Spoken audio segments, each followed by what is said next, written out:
शबीर ने जहानिया में एक ऐसे शादीशुदा औरत और मर्द को देखा है जो अपनी अपनी इज़्दिवाजी जिंदगी से खुश नहीं थे। जहानिया के गांव 150-10 आर में जन्म लेने वाली इश्क और मोहब्बत की एक दास्तान जिसका अंजाम अच्छा नहीं हुआ। ये हरा भरा खेत जो आप देख रहे हैं, इसमें घास फूस नजर आ रहे हैं। इसी खेत में एक शादीशुदा और जवान बच्चों की माँ, जिसका नाम समीना था, अपने मवेशियों के लिए घास काटने आती थी और जमीन का मालिक मोहम्मद रमजान उसे मना नहीं करता था। एक दिन शब्बीर ने देखा कि समीना घास काट काट कर एक चादर में रखती जा रही थी कि जमीन का मालिक रमजान वहां आ गया।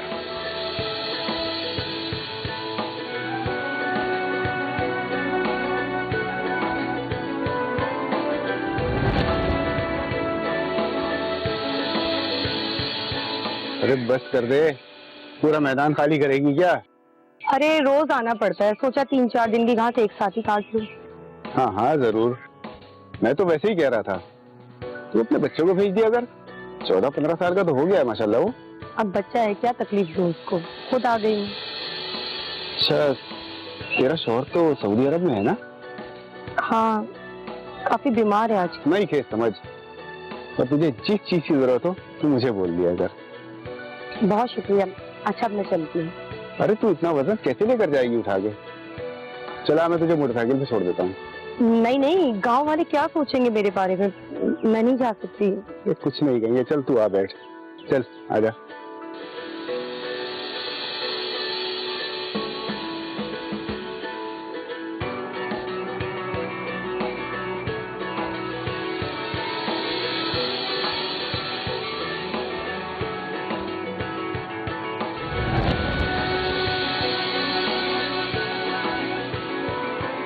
जमींदार शादीशुदा बच्चों का बाप था और समीना की भी एक बेटी थी जिसकी शादी हो चुकी थी। कुछ अरसे बाद समीना के शौहर का सऊदी अरब में अचानक इंतकाल हो गया तो समीना ने अपनी तन्हाई दूर करने के लिए जमींदार रमजान से मजीद गहरी दोस्ती कर ली। इनके दरमियान खेत में होने वाली मुलाकातों का चर्चा होने लगा। एक दिन शब्बीर ने देखा कि रमजान और समीना खेत में मौजूद थे और रमजान अपनी मोटरसाइकिल स्टार्ट कर रहा था कि ऐसे में उसका नौजवान बेटा उस्मान वहां आ गया। अब्बा, अम्मा ने कहा कुछ पैसे दे दो, दुकान से गोश्त खरीदना है। अबे तुझे यहाँ आने की क्या जरूरत थी, तू जा, मैं खुद ले आऊंगा। अच्छा अब्बा। तुम्हारे बेटे ने देख लिया, तुम्हारी बेगम को तो नहीं बता देगा? मैं टांगे नहीं तोड़ दूंगा इसकी। चल बैठ तू।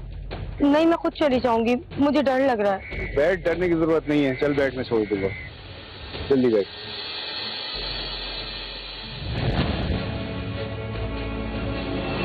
उस दिन जब जमींदार अपने घर में दाखिल हुआ तो उसकी बीवी का मूड सख्त खराब था।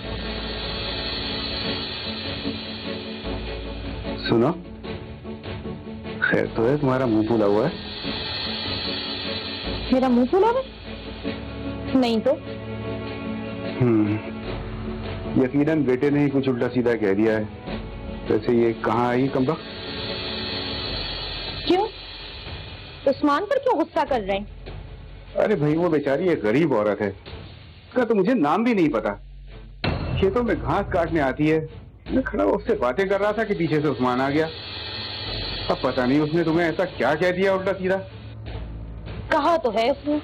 अच्छा तो फिर? तो फिर ये कि मैं इतना बता दूं कि आप शादीशुदा हैं और 2 जवान बच्चों के बाप हैं। गांव वालों का मुंह बंद करवाना मुश्किल हो जाएगा। देखो, दिमाग खराब करने वाली बातें मत करो मेरे साथ। मैंने ऐसा क्या कर दिया है कि गांव वालों का मुंह? अजीब किस्म के जाहिलों से पाला पड़ गया मेरा। तुम जाओ, निकलो यहाँ से। हद होती है। क्यों? ये मेरा घर है, मैं क्यों जाऊं यहाँ से? आप जाइए उस घास काटने वाली के पास। यार मैंने क्या कर दिया ऐसा कि तुम इतना मुंह फुला के बैठी हो? घर में आया हूँ मैं, अच्छा खासा मुंह फुला के बैठ गई तुम। फजूल में लेना एक ना लेना दो। समीना और जमींदार रमजान का इश्क जोरों पर था और पूरे गांव में चहमगोइयां हो रही थी। शब्बीर ने देखा कि रमजान का नौजवान बेटा उस्मान अपने दोस्त के साथ एक ढाबे पर बैठा था कि नजदीक ही बैठे हुए 2 आदमी खामोशी से एक दूसरे को देखकर मुस्कुरा रहे थे। उस्मान ने अचानक उनको देखा तो वो समझ गया कि उसी के बारे में बात हो रही थी। वो अनजान बनकर सुनने लगा। अबे एक नहीं, कई बच्चे उसके शादीशुदा। ये देख, छोटा वाला, शायद इसकी शादी नहीं हुई अभी तक के। अबे इसमें रमजान का भी कोई कसूर नहीं है। वो औरत का मर्द तो है नहीं, अकेली है बेचारी, क्या करती वो? इसके बाप को भी शर्म आनी चाहिए यार, शादीशुदा है आखिरकार, फिर भी ऐसी हरकत कर रहा है।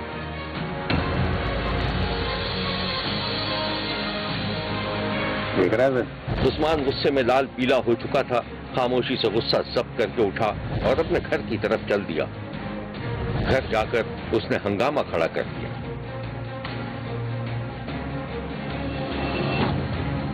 अम्मा, अम्मा, क्या बात है, क्यों शोर मचा रहे हो? अम्मा पूरा गांव मुझे अजीब अजीब नजरों से देख रहा है। क्यों, क्या हो गया? अब्बा जो कुछ कर रहा है ना, पूरे गांव को खबर है। तुम्हें कोई गलत फहमी हो गई होगी। फिर भी मैं तुम्हारे अब्बा से बात करूंगी। खाना खाओगे? नहीं, मुझे नहीं खाना। समीना और रमजान के मुबैना ताल्लुकात के किस्से अब हर जगह आम हो गए थे, और जब रमजान को पता चला कि उसकी बीवी और बच्चों को सारी हकीकत का इल्म हो गया है, तो उसने दूसरा रास्ता अख्तियार किया। शब्बीर ने देखा कि रमजान की बीवी अपने शौहर से लड़ रही थी। रमजान, बात सुने, मुझे ये बताएं कि ये समीना के साथ चक्कर क्या है? तुम्हें कितनी बार कह चुका हूँ, मेरा कोई चक्कर वक्कर नहीं है समीना के साथ। रमजान की बीवी ने अपने शौहर को वो तस्वीर दिखा दी जब वो खेतों में समीना के साथ बेतकल्लुफ नजर आ रहा था। अच्छा, तो फिर ये क्या है?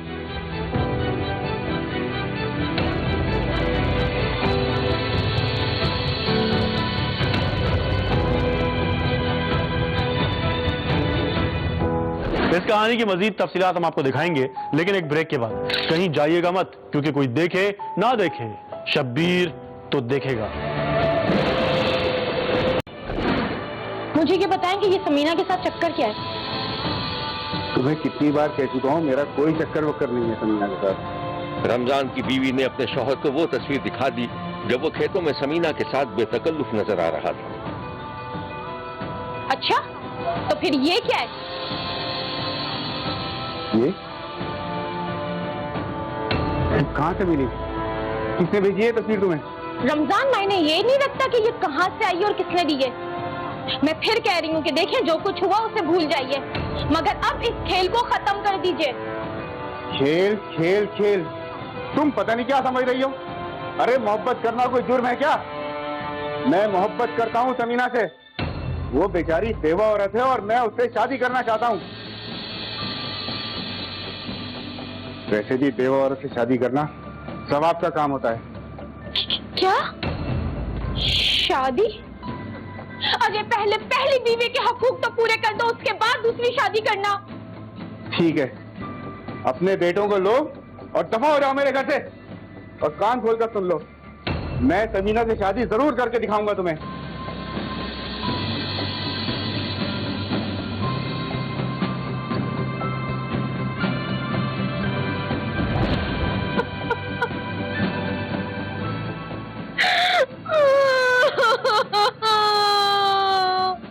रमजान की बीवी थक हार कर रोने लगी और शब्बीर ने देखा कि रमजान के जवान बच्चे दूसरे कमरे से ये सब कुछ देख और सुन रहे थे।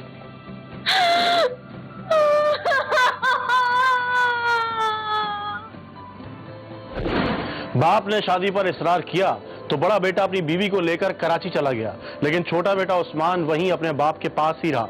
उसका बस चलता तो वो समीना को गोली मार देता। एक दिन समीना खेत में घास काट रही थी कि उसे उस्मान दिखाई दिया। अरे तू उस्मान है ना, इधर आ जरा, ये गठली तो बनवा दे। अच्छा, वैसे खाला एक बात बोलूं तुम्हें? हाँ बोल। अब्बा को मत बताना। हाँ भाई बोल भी दे। मेरे बाप का पीछा छोड़ दो तुम, तुम्हारी वजह से हमारा घर बर्बाद हो रहा है। अरे कितना बदतमीज है तू। तेरे बाप को मैंने कौन सा पकड़ के रखा हुआ है? मुझे क्या जरूरत पड़ी है तेरे बाप को पकड़ने की? ये लो, बांध दी। जो बदतमीजी आज तूने की है ना, तेरे बाप को जरूर बताऊंगी। हाँ हाँ बता देना। उस्मान गुस्से में लाल पीला होकर चला गया।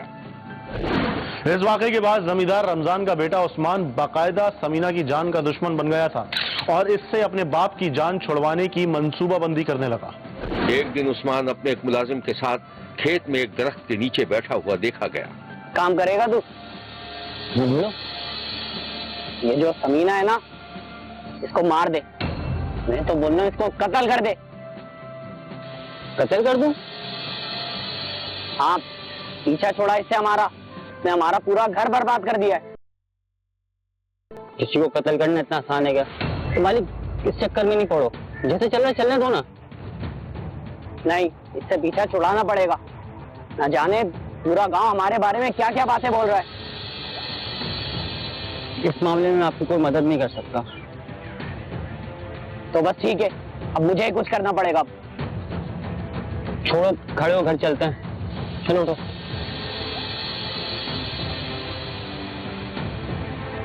जमींदार रमजान के बेटे उस्मान ने सोच समझकर फैसला कर लिया था कि अब अगर समीना दिखाई दी तो वो उससे आखिरी बात करेगा। एक दिन उस्मान कुल्हाड़ी लिए अपने मुलाजिम के साथ दरख्त की टहनियां तराश रहा था कि उसे समीना घास जमा करती दिखाई दी। उस्मान का पारा चढ़ गया। वो देख, आ गई आज फिर घास काटती। इसको मना भी किया था कि यहाँ मत आना दोबारा। चला जरा आज इससे खुल के बात कर ही ली। शब्बीर ने देखा कि उस्मान और उसके मुलाजिम ने कुल्हाड़ी बुलंद कर रखी थी। समीना उनके इरादे को भांप कर दौड़ने लगी और वो दोनों उसकी जानिब बढ़ते दिखाई दे रहे थे। कहा था ना तुम्हें कि यहाँ दोबारा नजर मत आना। तुम्हारे बाप से पूछ कर आती हूँ, ज्यादा बदतमीजी करने की जरूरत नहीं है। तो दफा हो जाओ यहाँ से। ये ऐसे नहीं मानेगी। क्या करोगे तुम लोग, मैं भी देखती हूँ।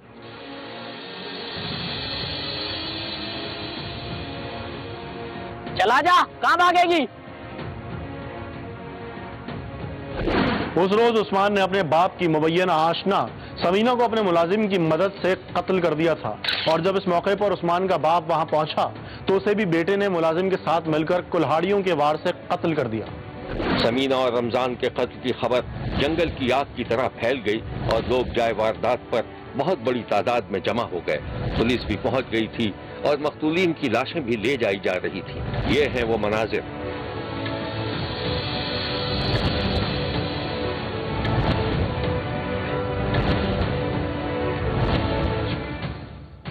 इस खूनी वाक़े के बारे में शब्बीर को पुलिस ने जो कुछ बताया था वो ये है।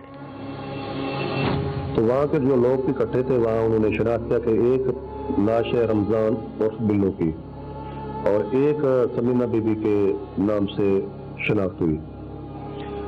तो वहाँ से डेड बॉडी को शिफ्ट किया THQ अस्पताल जहानिया में पोस्टमार्टम के लिए। तो पोस्टमार्टम कराया गया तो दो नाम सामने आए। उनमें उस्मान जिसकी उम्र 17-18 साल है, रमजान का बेटा है, और एक उनका नौकर है जो काफी अर्सा से उनके पास मुलाजमत करता था। इन दोनों ने मिलकर प्लान बनाया कि रमजान को और समीना को कत्ल कर दिया जाए। वजह नात यह है कि समीना और रमजान के आपस में नाजायज मरासम थे। तो जो रमजान का बेटा उस्मान है उसको नागवार गुजरा, लोग की बातें करते हैं, तो इस वजह से वो गुस्से में आया और दोनों को जान से मार दिया। ये एक अंधा कत्ल था, पुलिस के लिए बड़ा इम्तिहान था। इस कत्ल को हम ट्रेस करने में कामयाब हो गए और मुलजिमान ज़ेर हिरासत है। जिसने जो है वो औरत और मर्द को, अपने वालिद को, जो साथ दूसरी बीबी थी समीना बीबी, उसको नाजायज ताल्लुकात के शुबे में उसने मर्डर किया था। और वालिद को पहले उसने समीना बीबी को मर्डर किया। मर्डर करने के बाद जब वालिद जो है वो कुछ देर के बाद मौके पे पहुंचा तो उसने वालिद के खौफ से या इस खौफ से कि मेरा जो है ये सारी चीजें इंकशाफ ना हो जाए, उसने अपने वालिद को भी मर्डर कर दिया। तो ये दोनों अल्हम्दुलिल्लाह दोनों जो है ये दौरे कत्ल का जो वकूआ है इसमें दोनों मुल्जिमान गिरफ्तार हो चुके हैं। और ये है मुल्जिमान जिन्होंने इतराफ जुर्म कर लिया था।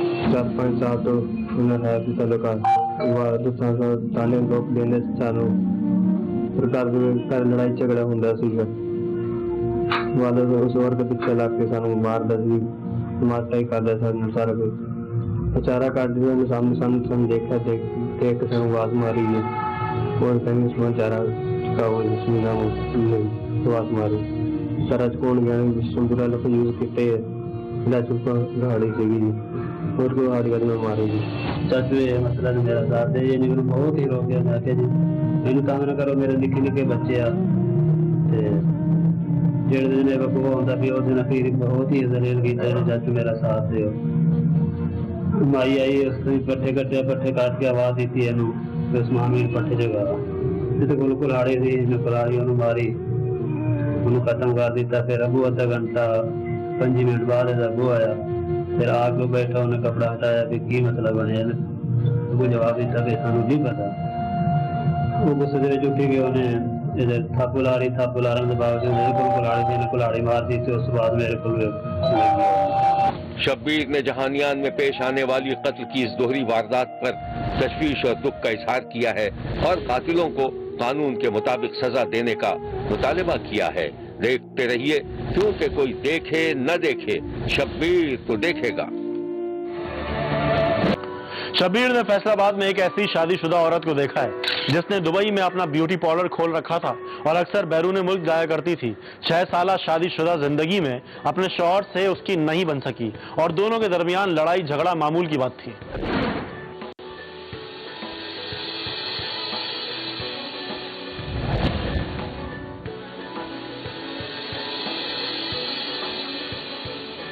शब्बीर ने एक दिन देखा कि फौजिया नामी औरत एक प्राइवेट कार में सफर कर रही थी। कार मुख्तलिफ सड़कों से होती हुई एक गांव में दाखिल हुई, फिर एक जगह रुक गई। फौजिया ने कार वाले को पैसे दिए और फिर कार वाले ने कार की डिग्गी से फौजिया का सामान निकालकर जमीन पर रख दिया।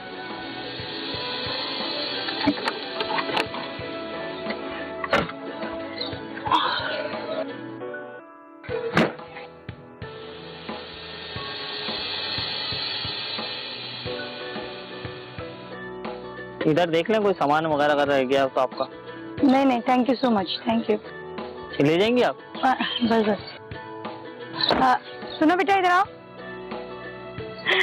आप गुड्डू हो ना? फौजिया सामान उठा ही रही थी कि महल्ले के 2-3 बच्चे भी वहां जमा हो गए। बस जरा घर तक चल लो। Thank you. बच्चे सामान लेके घर में पहुंचे तो फौजिया का शौहर मौजूद था। अरे आया भाई, कौन है? हेलो। गुड्डू बेटा आप जाओ। Thank you. तुम इस वक्त? अरे तुम तो कल रात की फ्लाइट है। हाँ, लेकिन टाइम चेंज हो गया था फ्लाइट का। ओहो, तुम मुझे बताती, मैं सामान लेने आता तो वजन उठा के आई हूँ। बच्चा गली का मिल गया था, वही छोड़ कर गया। अच्छा, मुझे इधर लाओ। तो थक गई होगी काफी। हाँ, थक तो बहुत गई हूँ। घर में इतना सन्नाटा क्यों है? अब्दुल राफे का है? अरे कहीं बाहर खेल रहा होगा। कहीं बाहर खेल रहा होगा? आप ख्याल रखा करें ना उसका। रखता हूँ। अरे क्यों नहीं रखता हूँ भाई। बस एक बात है, पहले से बहुत सेहतमंद हो गई हो, बड़ी अच्छी लग रही हो। Thank you. अच्छा ये बताओ, एयरपोर्ट पे गड़बड़ तो नहीं है? गड़बड़ क्यों होनी थी? मैं कोई गैर कानूनी काम कर रही हूँ? अरे ऐसे पूछ रहा था।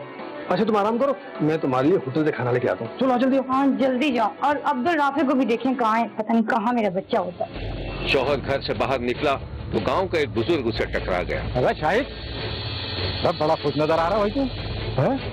क्या जोरू आ गई क्या? हाँ चाचा, आज ही तो आई है। अरे वाह भाई, तेरे तो मजे आ गए। तुझे कमाओ बीवी जो मिल गई है तुझे। ये क्या बात कर दी? वो चाचा मैं नहीं कमाता क्या? अरे बस रहने दे, तुझे तो जोरू बदलने से ही फुर्सत नहीं है। तीसरी है ना ये? हाँ तो क्या करूँ? तो भाई दूसरी करूँ तीसरी करूँ, तुम्हें क्या फर्क पड़ता है? बात सुनो चाचा, तुम्हें कोई काम धंधा नहीं है, बस दूसरों के टों में लगे रहते हो। तो इसमें भड़कने की कौन सी बात है? जो बात सच है मैं वही तो कह रहा हूँ। मैं तो इसलिए कह रहा था कि बीवी को ज्यादा आजादी देना ठीक नहीं है। और तू क्यों नहीं चला जाता उसके साथ दुबई? अच्छा, अब वो दुबई में पार्लर चलाती है, मैं क्या करूंगा? मैं क्या करूंगा लोगों के? तो दिमाग खराब हो गया तुम्हारा, कोई अकल से काम लिया करो। अच्छा भाई, नेकी का तो जमाना ही नहीं है। अच्छा एक काम करो, किसी और के बारे में पूछना तुम्हें, पूछ लो। अरे हाँ, अबे वो तेरा एक दोस्त है ना, वो बलोच वसीम, वो कहाँ है? उसकी मालूमात ले लो, पूरे इलाके में बता देना सब कुछ, सबकी घर की बातें। अब चाहते काम धंधा क्या करो, फालतू आदमी। अच्छा चल भाई चल, दिमाग खराब कर दिया। शाहिद और फौजिया की 6 बरस पहले शादी हो गई थी। फौजिया का शौहर फौत हो चुका था और शाहिद अपनी 2 बीवियों को छोड़ चुका था। पहली बीवी से शाहिद का एक 7 साला बेटा था जो अपनी तीसरी मां यानी फौजिया के साथ रहता था। फौजिया का एक तो दुबई में छोटा सा कारोबार था और फिर उसके मरहूम शौहर की प्रॉपर्टी की भी वो मालिक थी, जबकि उसका शौहर शाहिद किसी किस्म का काम धंधा नहीं करता था बल्कि अपनी बीवी की जायदाद पर नजर रखता था और बज़ाहिर यही बात थी जो इन दोनों के दरमियान झगड़े का सबब बनती रही। एक दिन शब्बीर ने देखा कि शाहिद अपने एक दोस्त के साथ था और काफी परेशान लग रहा था। यार परेशान हो, खैर तो है। हाँ यार क्या करूं, कुछ समझ नहीं आता है। बीवी कभी कभी ताने दे देती है। सच तो यार ये मर्द को ना कंगला नहीं होना चाहिए। यार एक काम मेरे ज़हन में है, करेगा? बोल। कोई सस्ती सी जमीन खरीद कर उस पर मकान बना लेते हैं और उसे बेच दे, अच्छा खासा मुनाफा मिलेगा। करेगा? अब ये बता, ये जमीन खरीदने के पैसे कहाँ से आएंगे? यार तेरी बीवी दुबई में काम करती है, ऐसा तो उसके पास अच्छा खासा होगा। अरे पता ले उसको यार। वो अबे वो एक कौड़ी नहीं देगी, महाकंजूस है महाकंजूस। तो कुछ और सोचते हैं। हाँ यार तू सोच, मैं चलता हूँ।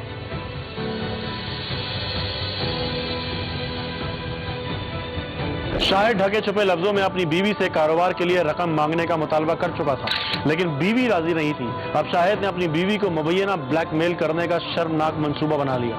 एक दिन शब्बीर ने देखा कि शाहिद अपनी बीवी से किसी बहस में उलझा हुआ था। वो खामोशी से उसकी बात सुनी अनसुनी कर रही थी। सुनो, मैं कुछ कह रहा हूँ, मुझे जवाब दो, हाँ या ना। देखो मियाँ, तुम्हें जो करना है करो, लेकिन अपने जोरे बाजुओं पर। मेरे पास ये थोड़ी बहुत जमा पूंजी है ना, इस पे नजर रखना छोड़ दो। कीड़े पड़ जाएंगे, अरे दीमक लग जाएगी इसको। ये तुम्हारी जो जमा पूंजी है। तो पड़ जाने दो ना, छोड़ दो। तुम्हें इससे क्या? तुम्हारी इन्हीं बातों की वजह से ना मैं दुबई जाती हूँ। यार दुबई क्यों जाती हो, ये तो मैं अच्छी तरह समझता हूँ। क्यों जाती हूँ मैं दुबई? क्या बताए तुम्हें? अच्छा अभी बताता हूँ। क्या पता है मुझे?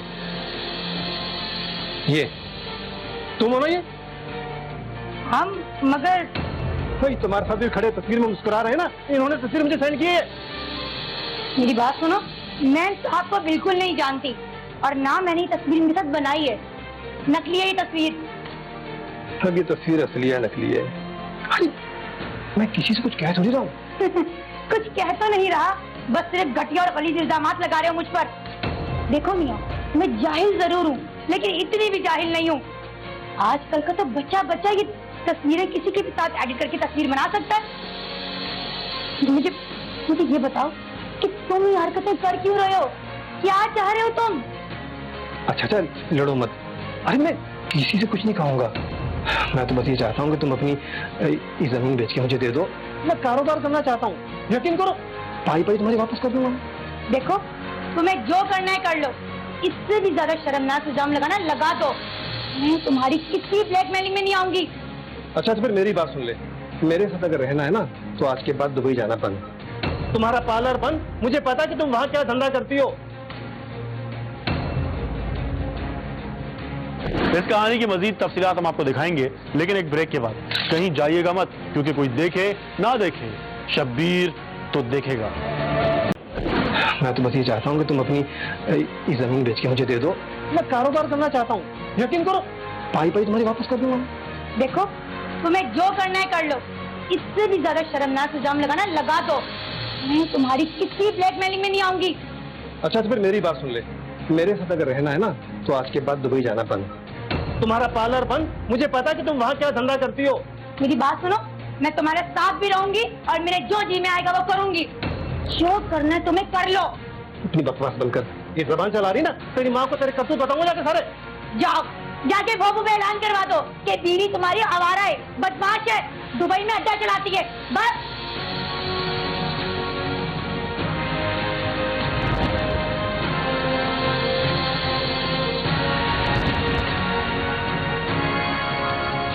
इस वाकये के बाद फौजी अपने शौहर से खफा होकर अपनी मां के पास चली गई, लेकिन कुछ दिनों बाद शौहर उससे माफी मांगकर उसे वापस ले आया।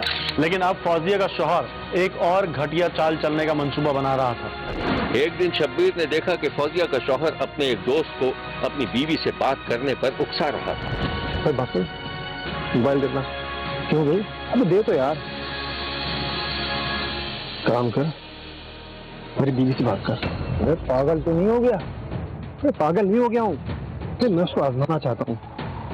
सच बताऊं यार, मैंने फैसला कर लिया उसे जान छुड़ाने का। देख, ये है मेरी बीवी का नंबर, इससे बात कर। और हाँ, बात करते टाइम ना रिकॉर्डिंग का बटन दबा देना। ये ले, बल्कि छोड़ मैं दे रहा हूँ, छोड़। फौजिया के शौहर ने दोस्त के फोन से बीवी को फोन मिलाया और अपने दोस्त को बात करने के लिए कहा। हेलो हेलो जी, फैजिया बात कर रहे हैं? जी, आप कौन?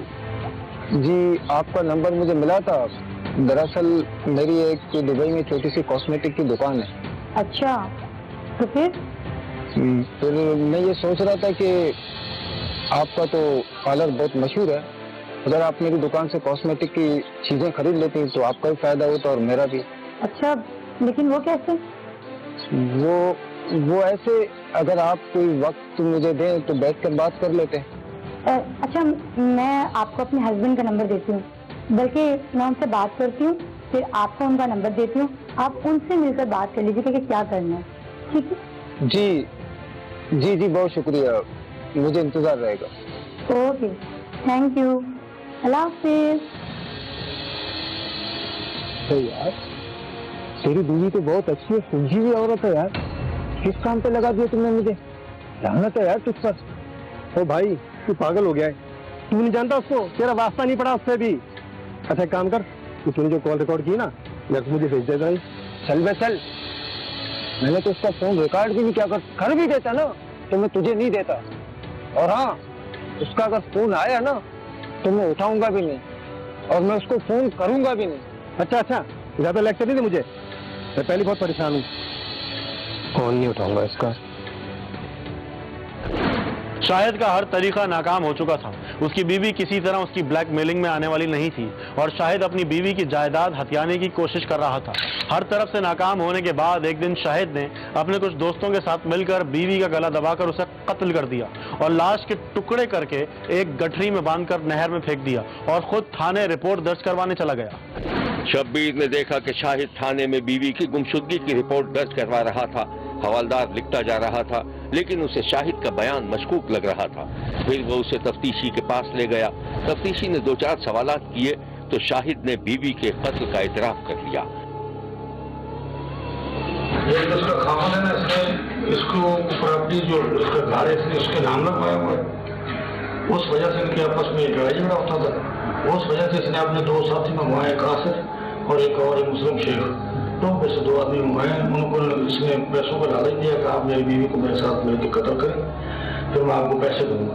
उन्होंने इस वजह से इसको इधर से घर से लेके चले गए हैं गाँव के साथ एक सेम नहर चलती थी वहाँ पे, जिसमें मिलों का पानी आता गंदा केमिकल वाला, वहाँ पे ले गए। उधर इसको गला दबा के उसको मारा है, फिर उसको कुल्हाड़ी को उसे काट के टुकड़े कर दिए और बांध को सेम नहर में फेंक दिए। ये तीनों ने इंकशाफ कर लिया कि हमने ये मारा और इंटरोगेशन जारी है, इंशाल्लाह इनको कत्ल की सजा तक। ये है मुल्जिम का बयान। उसका किरदार अच्छा नहीं था, इसलिए मर्डर कर दिया। इस तरह से आपने उसका गला दबा मर्डर किया आपने? मर्डर मैंने इनके साथ किया, लेकिन फेंका नहीं इनके साथ, इन्होंने फेंका। शब्बीर ने मकतूला की माँ, बाप और दीगर रिश्तेदारों से बात की, जिनके चेहरे गम में डूबे हुए। 3-4 दफा दुबई गई है, पैसा फुसा के मैं प्रॉपर्टी खरीद के खुद तैयार की थी बनाई।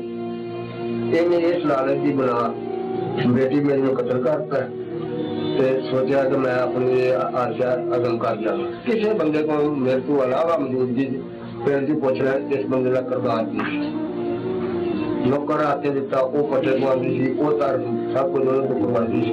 ये सिर्फ नौकर एक दिन नसाया, दूसरे दिन नहीं काम कर। 60 साल मेरी उम्र है, मैं बीमार, सारा प्रॉब्लम है मेरे और नहीं तो चल फिर मैं नहीं सकता। जो 10 दिन हो गए मैं डेली रोज अदालत तक खड़े ਮੈਨੂੰ ਇਨਸਾਫ ਚਾਹੀਦਾ। ਮੇਰੀ ਬੱਚੀ ਦੇ ਨਾਲ ਬਹੁਤ ਜ਼ੁਲਮ ਹੋਇਆ ਜੀ। ਮੇਰੀ ਬੱਚੀ ਜਿਹੜੀ ਸੀ ਬੇਗੁਨਾਹ, ਉਹਦੇ ਪਹਿਲੇ ਆਦਮੀ ਦੀ ਸਾਰੀ ਜਾਇਦਾਦ ਸੀ। ਇਸ ਖੰਦੀਰ ਦਾ ਇਸ ਪਿੰਡ ਵਿੱਚੋਂ ਹਰ ਘਰ ਦੇ ਵਿੱਚੋਂ ਜਾ ਕੇ ਪੁੱਛ ਸਕਦੇ। ਇਹਨੇ ਆਪਣੇ ਵਾਰਦ ਦੇ ਮਰੇ ਦੇ ਮੁੱਠੇ ਲਵਾ ਕੇ 2 ਕਿੱਲੇ ਜ਼ਮੀਨ ਇਹਨੇ ਉਹ ਵੀ ਖਾ ਗਿਆ। ਆਪਣੇ ਭਰਾਵਾਂ ਦੀ ਜਾਇਦਾਦ ਤੇ ਖਾ ਗਿਆ। ਉਹਦੇ ਭਰਾਵਾਂ ਨੇ ਸਾਨੂੰ ਦੱਸਿਆ, ਸਾਨੂੰ ਕੋਈ ਪਤਾ ਨਹੀਂ ਸੀ ਇਹ ਬੰਦਾ ਕਿੰਜ ਦਾ ਜ਼ਾਲਮ ਸਾਨੂੰ ਮਿਲ ਗਿਆ। ਇਸ ਜ਼ਾਲਮ ਹੁਣ ਸਾਨੂੰ ਧਮਕੀਆਂ ਲਵਾਉਂਦਾ ਹੈ। ਮੈਨੂੰ ਇਹਦੀ ਜਿਹੜੀ ਪ੍ਰਾਪਰਟੀ ਉਹ ਮੈਨੂੰ ਮਿਲਣੀ ਚਾਹੀਦੀ ਹੈ, ਪਰ ਉਹ ਮੇਰੀ ਬੇਟੀ ਦੀ ਪਿਛਲੇ ਆਦਮੀ ਦੀ ਪ੍ਰਾਪਰਟੀ, ਇਹਦੇ ਕੋਈ ਹੱਕ ਦਾਵਾ ਨਹੀਂ ਇਹਦੇ ਵਿੱਚ ਇਹਦਾ, ਨਾ ਮੈਂ ਦੇਣਾ ਹੈ। ਜਿਹੜਾ ਮੈਨੂੰ ਪੁਲਿਸ ਵਾਲਾ ਜਾਂ ਥਾਣੇ ਵਾਲਾ ਵੀ ਧਮਕੀ ਲਾਵੇਗਾ ਨਾ, ਮੈਂ ਉਹਨਾਂ ਦੀਆਂ ਵਰਦੀਆਂ ਲਵਾਉਣ ਤੇ ਜਾਵਾਂਗੀ। मैं उतना जावांगी इमरान खान तक पहुंचा ली, मैं वजीरे आला तक पहुंचा ली, जितों ताईं मेरे को जाया गया। मैं इंसाफ देना चाहती है। इतनी बेदर्दी को उसको कत्ल किया है ना, उसका वो अंदाजा ही नहीं है। तस्वीरें भी अपलोड हुई हैं हर जगह पे, मीडिया सोशल मीडिया पे वो अपलोड हुई हैं तस्वीरें, पर हमें कोई इंसाफ सर नहीं मिल रहा। सर एक तो मैं इन्हां दी बेटी नाल सर बिल्कुल ज्यादती हुई है। मेरी वो भैन सन वड्डे, मेरी साली साली ने उन्हां नाल बड़ी ज्यादती कीती है। खामद ने 2 बंदे रलाए ने नाल, उन्हां दे टुकड़े टुकड़े कीते ने। उस तो बाद पुलिस उन्हें अरेस्ट करके लै गई है। तकरीबन 3-4 दिन होए ने सर वो बंदा अदालत ਉਹਦੇ ਵਿੱਚ थाने ਵਿੱਚ अरेस्ट होया पिया है। तो सानू कोई इंसाफ नहीं मिल रहा। जिधर जाने सर जी, जिधर भी जाने पैसे लग रहे हैं साडे, जिधर भी जाने जी पैसे लग रहे हैं जी। डाटे के पैसे दवो, सानू इस चीज के पैसे दवो। गड्डियां मुलजम सर जी फड़न लैके जा रहे हैं, वो सर मदई ने पैसे देने ने। कौन पैसे मांगता है सर? पुलिस वाले ने कहा जी सानू 2 गड्डियां करा के दवो, असि मुलजम लभन जाना वा। सानू 10 दिन असीं आप लेके जाके मुलजम। ये है वो नहर जिसमें फौजिया के लाश के टुकड़े बहाए गए थे। शब्बीर का कहना है कि एक बेगुनाह औरत के कत्ल के जिम्मेदार किसी रियायत के मुस्तहिक नहीं हो सकते। इन्हें करारे वाकई सजा जरूर मिलनी चाहिए। देखते रहिए, क्योंकि कोई देखे न देखे, शब्बीर तो देखेगा।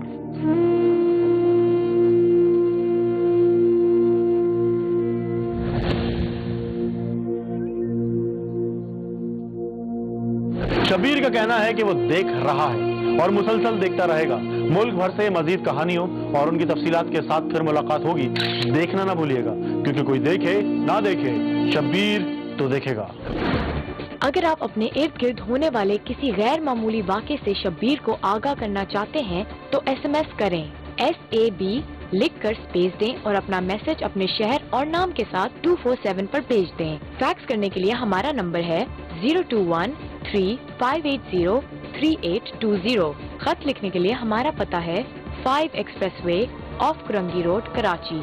एक्सप्रेस न्यूज, शब्बीर तो देखेगा।